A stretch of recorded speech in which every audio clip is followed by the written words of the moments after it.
o Senhor: destruirei sobre a face da terra o homem que criei, desde o homem até o animal, até o réptil, até a ave do céu, porque me arrependo de havê-lo feito.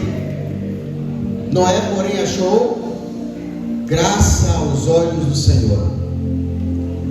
Amém? Vamos orar? Amém.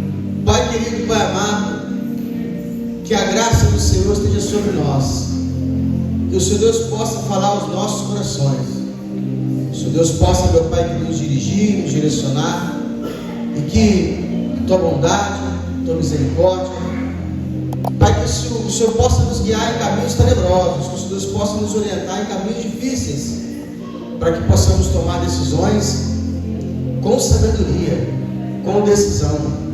Capacita o nosso homem interior, para que o homem exterior seja sujeito à tua alma, e a alma seja sujeita ao teu espírito. Que o Espírito de Deus que habita em nós possa nos governar poderosamente, em nome de Jesus. Pode sentar por um momento.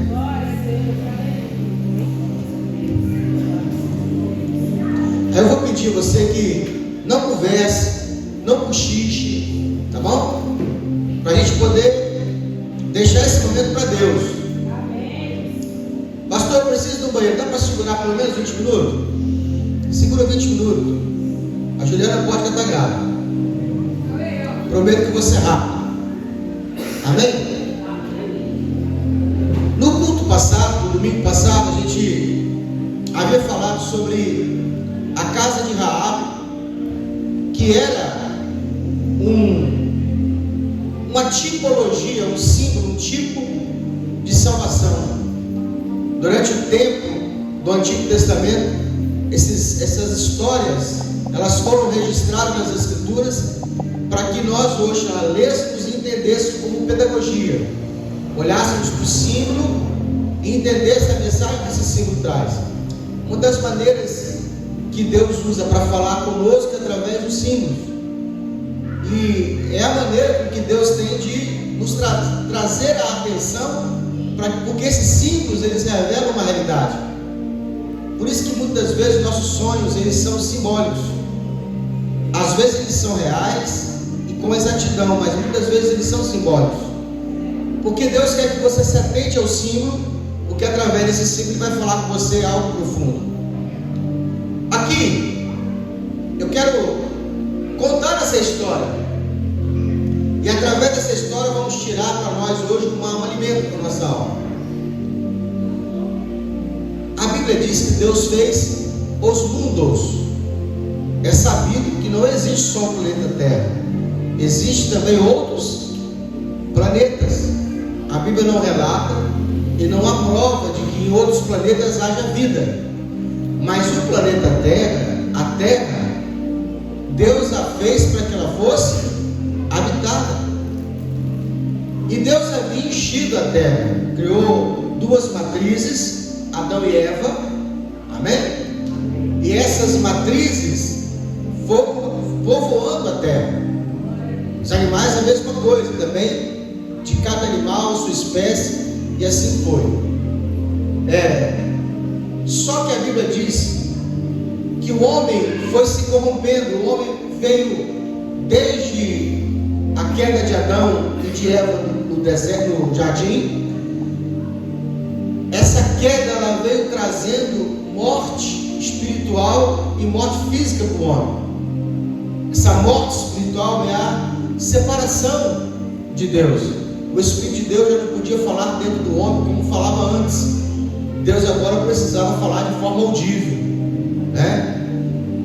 A Bíblia diz que o homem vai se corrompendo, e agora Deus olha para a terra e vê uma terra corrupta.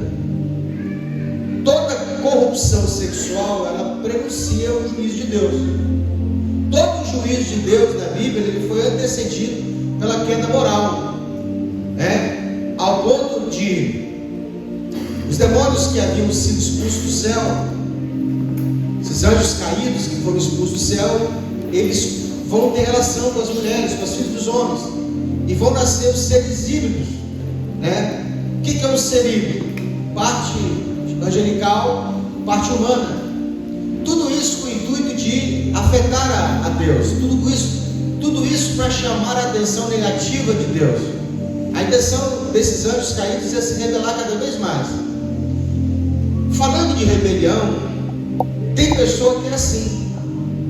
Tem pessoa que, se Deus a repreender, ela se converte, ela se recua, ela aceita ser exortada, ela aceita ser tratada. Mas tem pessoa que, se Deus a corrigir, se Deus a colocar numa correção, ela rebela mais ainda. Já viu aquela criança que você coloca ela de castigo e ela bate o pezinho? Tem gente que é assim. Por isso que a Bíblia tem ovelhas e bode. O bode não aceita ser corrigido. Ele sai escorreando, sai batendo a porta. Que se não for do jeito dele, ele não aceita. E é triste termos irmãos assim. Mas na igreja tem irmão que é assim. Se você o desagradar, ele sai batendo o pé e vai embora. E desses 25 anos que eu tenho caminhado com Deus, eu tenho percebido o amor e a tolerância de Deus. Diga comigo, amor. A tolerância, que a gente vai chamar de paciência, longanimidade de Deus. Muitas vezes, imaginar que eu aqui não tenho problema com vou botar aqui, eu gosto sempre de falar do sexo, porque é algo que mais acontece nas igrejas, divulga mais ser homem de Deus.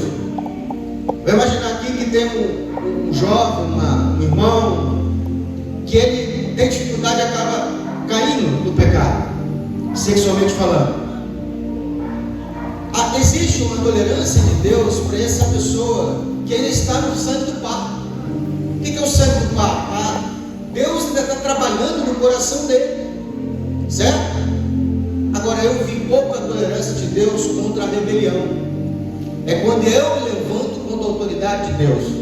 Uma coisa é eu me colocar debaixo do Senhor e dizer assim: Senhor, eu não tenho força para cumprir a tua lei, eu ainda não tenho força para vencer esse pecado. Agora, o ruim é quando eu discordo, quando eu me luto contra as autoridades que Deus estabeleceu sobre si.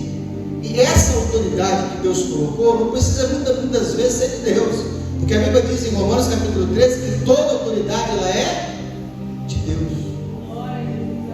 Eu, por exemplo, não respeitava muito aquele porteiro da escola. Já viu aquele porteiro? Olhava para ele assim, né? Não é nada aqui dentro. Dentro do ofício dele, ele é uma autoridade. Porteiro de prédio. Porteiro pode abrir a porta para você, como pode deixar você entrar. Ele pode dizer que ligou para alguém, não ligar e você não entrar. Ali dentro ele é autoridade. Se você resolver bater de frente com ele, você está lutando contra Deus. Então eu entendi que quando a autoridade a gente não se levanta, a gente respeita, a gente honra, né? Adiantava Deus falar com esse povo que havia se corrompido? Não adiantava. Deus, olha o que a Bíblia diz, que Deus olhou o coração dos homens e era só mal, perverso, corrompido o coração do homem. Quando fala de coração, está falando da alma. A alma deles estava corrompida, porque uma das coisas que o pecado faz é deixar o coração insensível. O pecado tem um poder de colocar a nossa sensibilidade retraída, porque alguém com coração sensível, Deus ainda pode falar com ele, Deus ainda pode mover a mente dele ao ponto dele se voltar atrás do caminho tortuoso que está levando. Mas o ruim, quando a pessoa ela está no pecado e esse pecado vai endurecendo, a Bíblia diz que o pecado, a iniquidade, ela esfria, ela tira a fé. Por isso que a Bíblia diz que Jesus diz assim: quando vir o Filho do Homem, será que haverá fé na terra? Porque por se multiplicar o pecado no mundo, o amor de muito esfriará. O que esfria o amor? A iniquidade. E a Bíblia diz que Deus é amor. Então Deus olha para essa terra e ele falou assim, o texto vai dizer que Deus se arrependeu, mas Deus ele não se arrepende. É porque havia no coração de Deus uma tristeza muito grande, como na hora de traduzir O tradutor não encontrou uma palavra correta, ele colocou arrepender, que é o que mais próximo da nossa linguagem. O certo seria entristeceu, porque Deus não se arrepende, é como se Deus não soubesse. Eu me arrependo de uma coisa que eu fiz e não sabia o que ia fazer. Tipo assim, poxa, eu dei algo para alguém, se eu soubesse que a pessoa não ia dar valor, não tinha dado. Mas você daria sabendo que ela não ia dar valor? Você entendeu? Então Deus, Ele sabe todas as coisas, mas Deus está sempre torcendo para dar certo, sempre torcendo para que você decida o certo. Então Deus, Ele se entristece, então Ele resolve trazer juízo, e a forma que Ele escolheu para trazer o juízo sobre a terra é o dilúvio. Porque na mente de Deus, na doutrina de Deus, na teologia de Deus, existem duas formas de se purificar o pecado: com água e com fogo. Por isso que você é batizado 3 vezes. Você é batizado com água, com espírito e com fogo. Com água, na base do arrependimento. Mas a sua alma, ela não pode ser batizada com água, ela precisa ser queimada com fogo. O seu espírito basta ser batizado com o Espírito Santo, mas a sua alma, ela precisa ser queimada com fogo. Pastor, o que é queimar a minha alma com fogo? É uma conversão, é uma marca que Deus coloca em você, que você passa daquele dia em diante ser de Deus, independente de todas as coisas. Os seus desejos, a sua vontade, as suas decisões, os seus valores mudam, uma vez que você foi queimado pelo Espírito de Deus. Por isso o batismo com fogo. Então Deus agora resolve fazer o que? Ele resolve trazer esse juízo. Mas olha que interessante, mesmo Deus decidindo que vai matar todos os seres viventes, toda a alma que é espírito de vida sobre a terra, a Bíblia diz que Deus olha para baixo e encontra Noé. E a Bíblia diz que Noé achou graça aos olhos de Deus.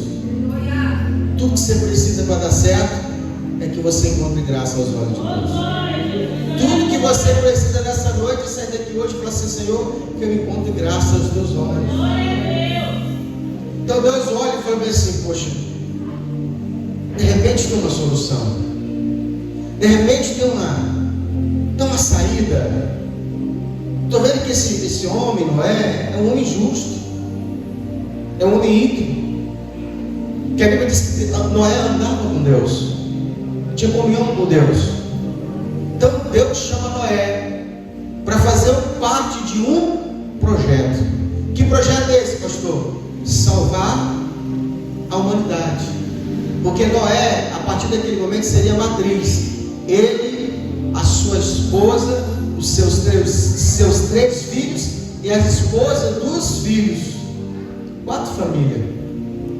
A igreja, que é constituída por família. Então Deus falou assim: eu vou separar esse povo e de repente eu vou tirar de Noé novamente a humanidade. Então Deus chama Noé e fala o seguinte: Noé vai falar assim: sim, Senhor, eu tenho uma missão para você. Então a Bíblia diz que Deus, Ele revela os seus planos a Noé. Olha que interessante. É por isso que cada um de nós somos um Noé na sua casa, somos um líder. Alguém que Deus conta na sua casa. Se todo mundo falhar, Deus conta com você para salvar a sua família. Cada casa tem um Noé.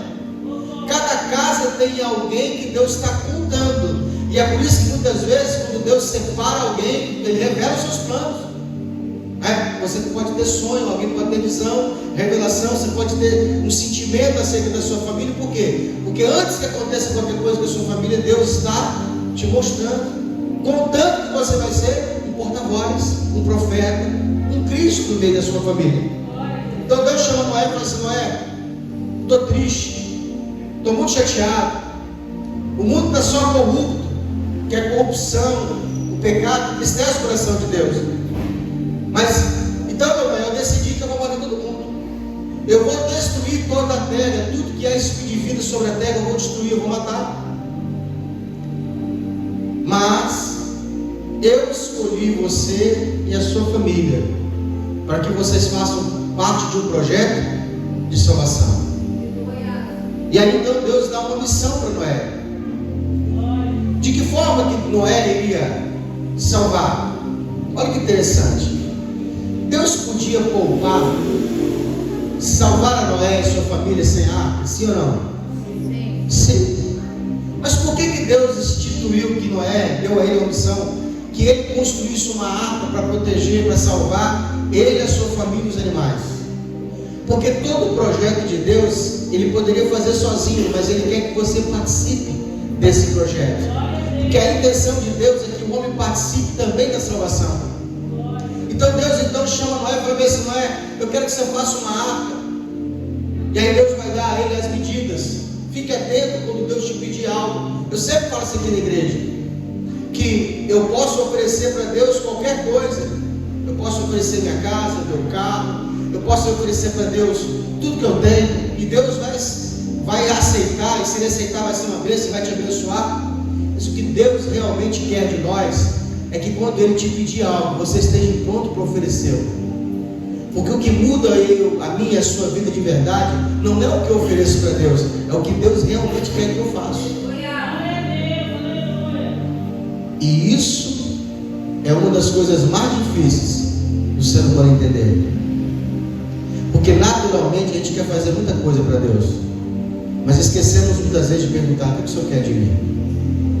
Eu lembro que eu comprei um ponto, eu sempre gosto de contar esse testemunho. Eu lembro que eu comprei um ponto.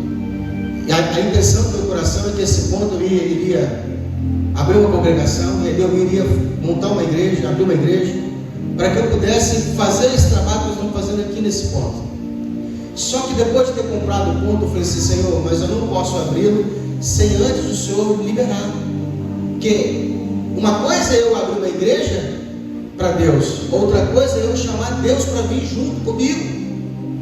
E aí eu comecei então um propósito com Deus, falando com o Senhor que eu queria, né? Se Deus liberasse, era de Deus, eu não estava fazendo do meu coração. Eu tinha muito desejo disso.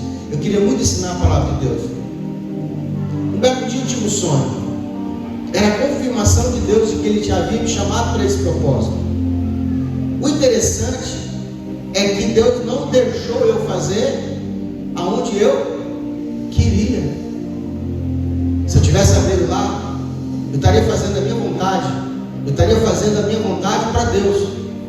E ao invés disso, nós temos que aprender a fazer o quê? Perguntar o que Deus quer de nós. E aí eu perguntei, o Senhor falou assim: eu libero. Porém, você vai para o lugar que eu vou te mostrar. E lá você vai começar o trabalho. E nós não queríamos estar aqui. Eu não queria vir para cá. Foi contra a minha vontade. Mas eu ouvi a vontade de Deus. Nós estamos aqui, dia 21 agora vai fazer 8 anos. Porque já faz dia 21 agora de maio, ela faz 8 anos que está com a porta aberta, graças a você, que também ouviu a voz de Deus, que também disse: Senhor, aonde eu vou congregar, aonde eu vou colaborar, aonde eu posso te servir. Aleluia. Pode parecer bobeira, pode parecer uma coisa simples, né? Não, tem gente que vai ver assim: não, cultuar Deus, eu culto em qualquer lugar.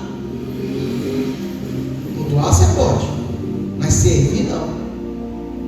Eu posso trabalhar em qualquer lugar, mas só onde eu fui contratado eu serei recompensado. Aleluia. Eu posso louvar a Deus em casa, na rua ou fazer parte de qualquer igreja, mas eu tenho que entender que isso não é servir a Deus. As pessoas que escolhem do coração aonde vão ficar ou para onde vão, estão fazendo a vontade da sua carne. E Deus não está nesse negócio. Ao invés disso, eu posso perguntar: Senhor, aonde você quer que eu congregue? Aonde você quer que eu sirva? Aonde você quer que eu louve? Aonde você quer que eu faça os talentos que o Senhor me deu? Aleluia. E aí Deus vai direcionar. Quantas vezes você quis ir embora? Quantas vezes você ficou vazio? Eu falei assim: eu vou embora, acabou. O Senhor falou assim: se eu pedir para você ficar, eu falei: pede não, deixa eu ir embora. Falou assim: o Senhor me odeia, o Senhor está me castigando. O Senhor não. Olha a resposta de Deus: não. Você está olhando para as pessoas que foram embora. Eu estou olhando para as que decidiram ficar. E vai saber. Olha que acabou. Realmente o pastor assim, deixa o Senhor, faz o cálculo, não dá para pagar não. Os dizimistas foram tudo embora. O ponto é muito caro, vou entregar o ponto. Não deu certo, né? Deus falou: fica. E Deus manteve a porta aberta durante esses 8 anos. Sério, foi Deus que deu o patrocínio. Então agora Deus chamou Noé para fazer a arca. Eu já vi filmes onde Noé fala com Deus, daqui a pouquinho, no outro dia Noé acorda, tem aquele monte de madeira pronto lá, tudo cortado, né? Que lindo, quem dera que fosse assim. E não foi.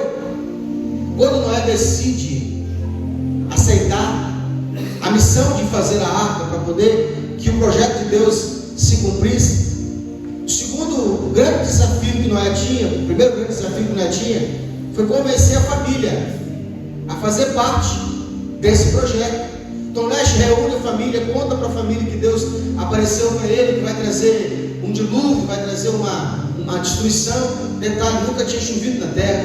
Deus. Noé explica para a família que vai ter uma chuva. Que chuva? O que é? Não, vai cair tanta água que vai inundar a terra toda. Nós precisamos construir um barco grande para se proteger. Eu acho que isso para mim foi um dos maiores desafios de Noé. Convencer a família. Só que aí tem um propósito. Porque Deus já havia escolhido cada um deles. O próprio Espírito Santo foi no coração deles e o quê?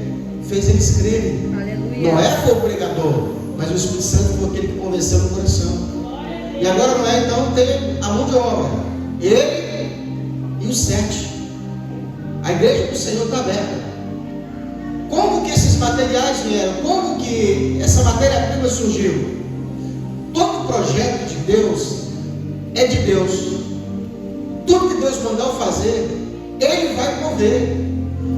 A capacidade de desenhar a estrutura, a capacidade de executar a tarefa, tudo Deus foi colocando o quê? As habilidades neles. Aleluia. Agora não tinha que ir aonde? Tinha que procurar madeira, porque ia ser feito de madeira. Eu quero que você entenda que não é ter que sair de casa, mas os filhos ir para onde? Para a floresta. Vamos buscar a madeira.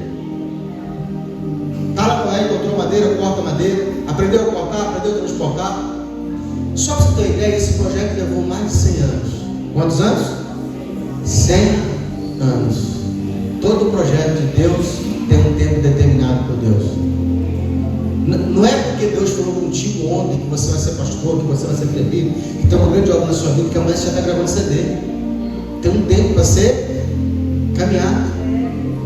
Eu devo ter uns 25 anos que eu estou um pouquinho mais de 25, talvez uns 28 anos que eu estou na presença de Deus.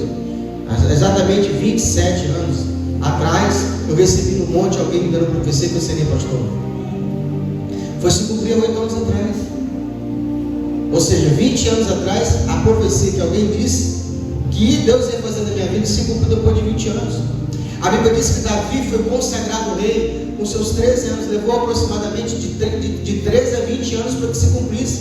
Davi não saiu da posição de pastor e foi ser rei. Não, ele só recebeu uma unção, uma promessa. Porque antes de Deus fazer algo na sua vida, algo com você, Ele vai fazer em você. De novo, antes de Deus te usar na obra dele, primeiro Ele vai te moldar. Antes de Deus te usar, Ele vai primeiro trabalhar na sua vida. É assim, devagar e sério. Então agora não é sai. Vai pegar madeira, corta a madeira, junta a madeira, e aí começa o quê? A levantar o projeto. Bota para um lado, bota para o outro, mede daqui, mede de lá. Você consegue imaginar a quantidade de madeira que tinha naquele lugar? Você consegue imaginar a quantidade de material disposto? Porque eles iam cada dia após dia e iam juntando material. Eu, particularmente, não acredito que Noé não pregou. Eu fico imaginando que Noé vai precisar algo muito grande. Nós precisamos de quê? De mão de obra. Nós precisamos de mais gente. É muito pouco. 7 pessoas é muito pouco. Vai levar a eternidade. Eu fico imaginando Noé indo para a praça pública, indo de casa em casa, bater de porta em porta e fazer o quê? Posso fazer uma visita na sua casa? Posso fazer um culto na sua casa? O que é culto, Noé? Eu vou falar de Deus. Eu fico imaginando Noé falando dos planos, falando o que Deus ia fazer, falando o que Deus havia revelado para ele. Eu fico imaginando que depois de ter pregado para muita gente, talvez alguma pessoa ou outra, ou talvez muita gente, acreditou. E aí eles estão agora trabalhando na construção do projeto de Deus. É claro que no final a Bíblia diz que só 8 almas foram salvas. E por que só 8 almas foram salvas? Vamos descobrir por quê? Eu fico imaginando Noé indo cortar árvore, traz árvore, coloca, montou essas árvores. E alguém chega para Noé e fala assim: ei, Noé, aí casa, opa, você não me arruma umas tábuas não? Preciso fazer uma mesa lá em casa.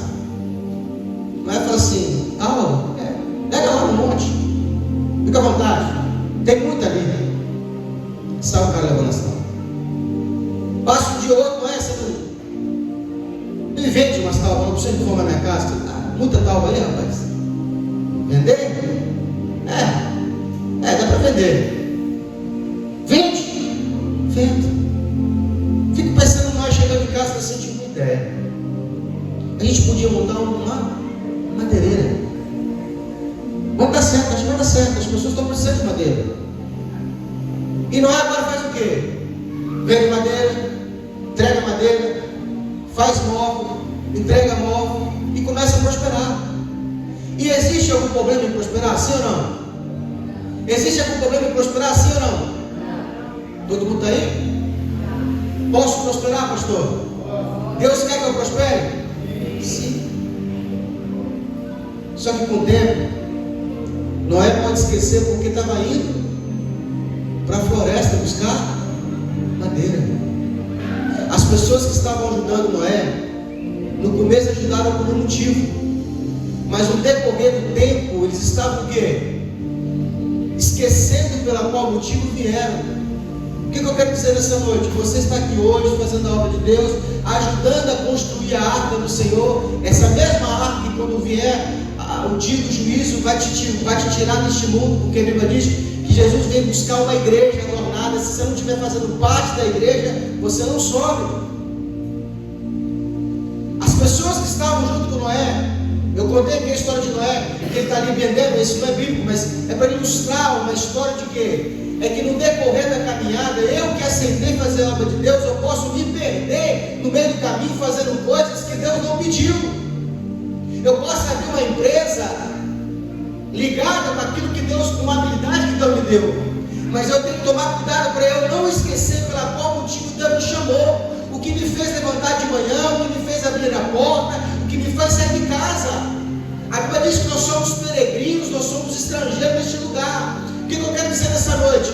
Tenha filho, prospere, compre carro, compre casa e riqueza, mas nunca esqueça pelo qual você foi chamado, o propósito pelo qual Deus te chamou.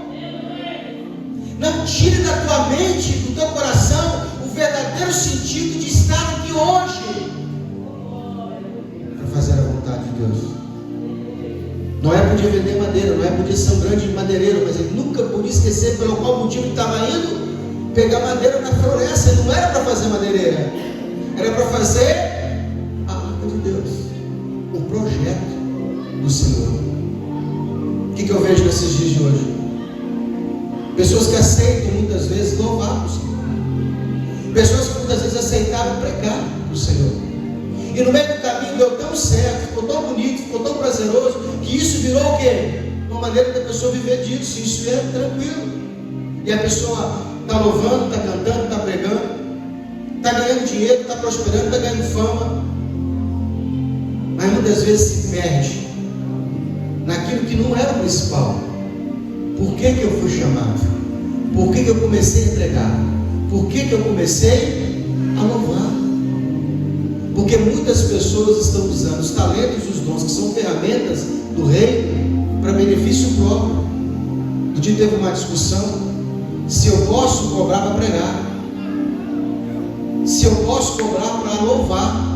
E aí as discussões ali falando, e aí teve alguns pastores que defenderam que nunca deveria se cobrar para pregar. O que se cobra muitas vezes é a despesa da pessoa ir lá, porque uma coisa é eu pregar na minha igreja local, a outra coisa é que alguém me mande para São Paulo. O mínimo que ela possa fazer é o quê? Pagar a passagem de avião de volta e estadia no local. E isso é válido. Se ela quiser me dar uma oferta, fica à vontade. Agora eu estipular o preço, isso não é de Deus. Porque de graça recebeste, de graça dá. E pior, tem gente que a chamada dela não tem nada a ver com a igreja. A chamada dela não tem nada a ver com a igreja. Que Deus chamou empresário, Deus chamou médico, Deus chamou advogado. E o que eles estão fazendo é o propósito de Deus. Mas eu tenho que tomar cuidado para o quê? Para que isso que eu estou fazendo secularmente não tome o lugar principal do porquê eu estou fazendo. Qual era a principal finalidade da construção de Noé ir lá buscar a madeira? É para que a arca fosse feita. Deus nem mandou Noé pregar. Diga comigo, Deus nem mandou Noé pregar. Se Noé pregou porque quis. Se ninguém aceitou, ele não podia desanimar.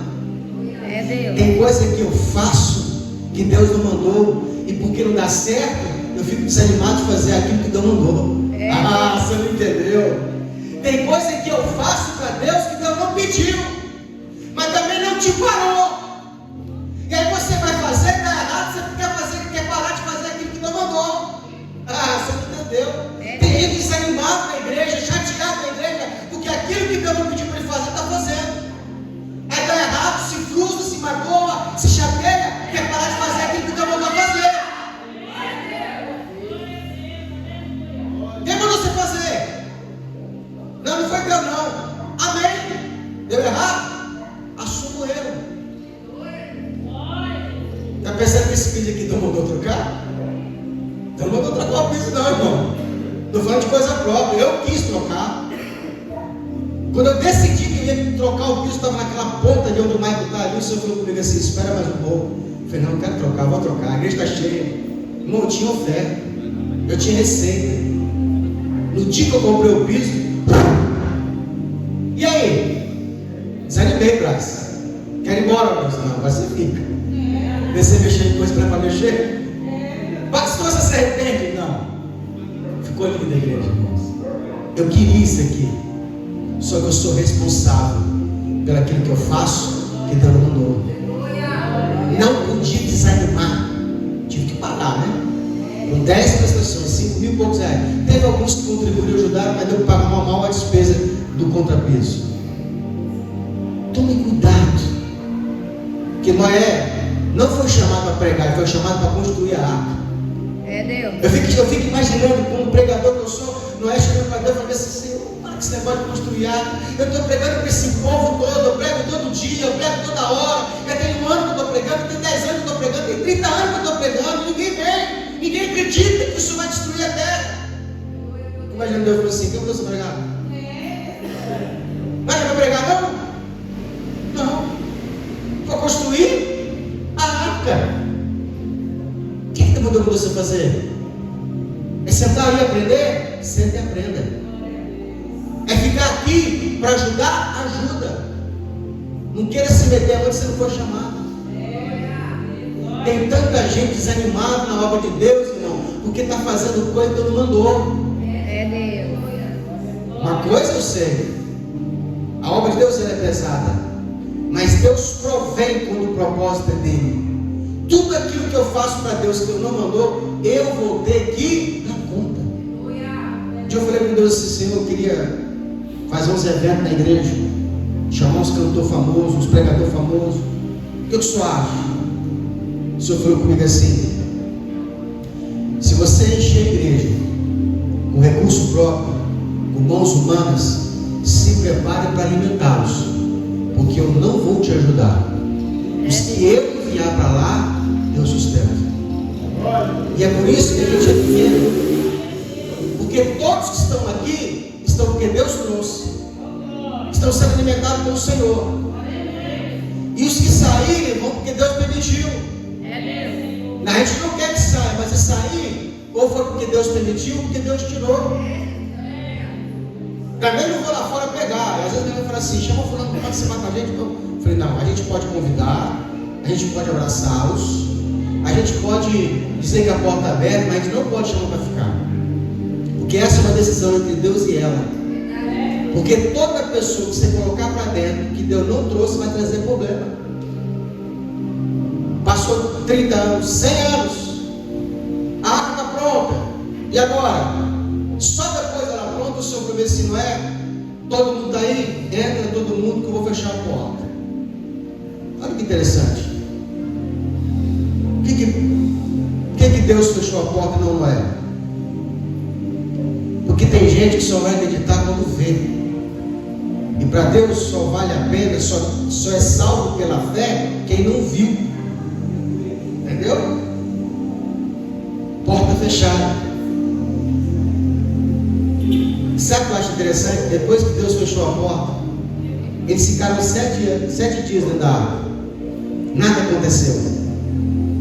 Porque Deus sempre te prova se você acredita ou não. Você já percebeu que a gente não quer que as coisas aconteçam de ruim e Deus deixa acontecer? E a gente fica chateado com Deus porque a gente não quer que acontecesse. A gente fala assim, se você tinha poder para não deixar acontecer, por que deixou acontecer? Ele deixa para provar nossa fé. Se Deus pode te sustentar sem emprego, por que Ele não te colocou, deixou no emprego? Ele deixa você perder o emprego para te provar que mesmo sem emprego Ele pode te sustentar. Porque Ele depende do seu emprego para te sustentar, Ele é Deus. A porta fechou. Aí agora começa, depois de 7 dias, começa o quê? O dilúvio. 40 dias e 40 noites, choveu sobre a face da terra. Foi água de cima, água de baixo, água do lado, tudo quanto é comportas, tudo que havia de água reservada na terra foi solto. Havia umas águas que ficavam em cima da terra, da borda da terra. Na atmosfera da terra havia muita água. Essas águas, elas protegiam os raios solares, por isso que as pessoas viviam mais. Quando essa água foi solta de cima para baixo, inundou a terra, toda ela, eu fico imaginando, irmão, as pessoas que lá estavam. As pessoas começaram a ver as suas casas se enchendo. O que lembraram? O doido do Noé. O maluco do Noé estava certo. Sabe quando que as pessoas vão acreditar na igreja? Quando vier os tempos difíceis e os dias onde Cristo vai voltar. Quando todo olho vê, que a Bíblia diz que todo olho verá, Ele vindo sobre as nuvens com seus santos anjos, e a trombeta tocando, e todos dizendo, hosana nas alturas, eis que é bendito do Senhor. Aí as pessoas que hoje rejeitaram a igreja vão crer. Por quê? Porque viram. Aí já é tarde, já não serve mais. E é por isso que Deus fechou a porta por fora. Por quê? Porque Ele havia escolhido somente quem? Noé e sua família, para serem salvos. Porque eles acharam graças aos olhos do Senhor. Olha que interessante. Olha que interessante. A gente quer salvar todo mundo, irmão. A gente é bonzinho. Quer colocar todo mundo para dentro. Já percebeu que todo mundo fala que alguém morreu e vai para o céu? Ninguém fala assim, meu pai morreu, está no inferno, meu irmão. Ninguém fala isso. Todo mundo está lá com Deus nos ares. Está lá em cima no céu. Entendo isso. As pessoas eram um grande tormento. Eram grandes lutas. Eram pessoas tentando a todo vapor subir na arca. Porque era muita água. Irmão, eu nem imagino o sofrimento que é a pessoa morrer afogada. 40 dias e 40 noites de chuva.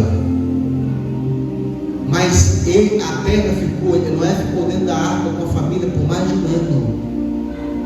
Para que Deus tivesse certeza que todos foram mortos. É Deus. E aonde estava a salvação? Dentro da arca. Semana que vem a gente vai entrar dentro da arca, porque a mensagem continua. Pontinho, pontinho, continua. Amém? Vamos ficar de pé em nome do Senhor Jesus.